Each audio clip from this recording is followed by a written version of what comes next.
हर केरवा के पात पर उगेलन सूरज देव झाके झुके हे करिले छठ बरती या से झाके झुके।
नारियल के पात पर उगेलन सूरज देव झाके झुके।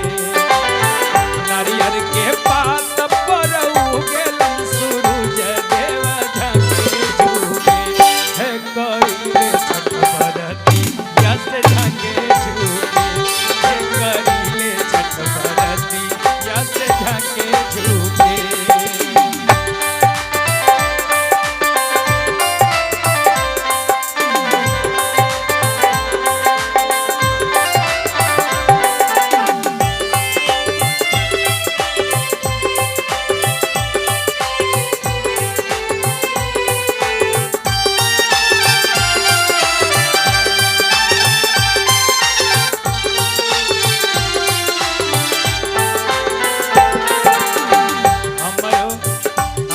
से पूछी बरतिया है बरतिया से केकरा लगी।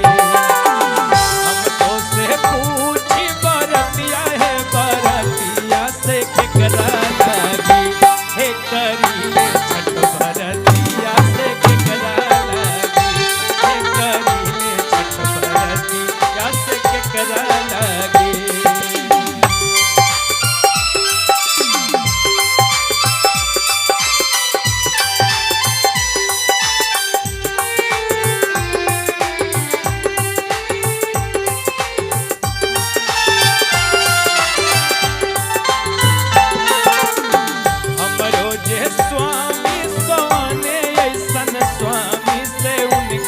लागे।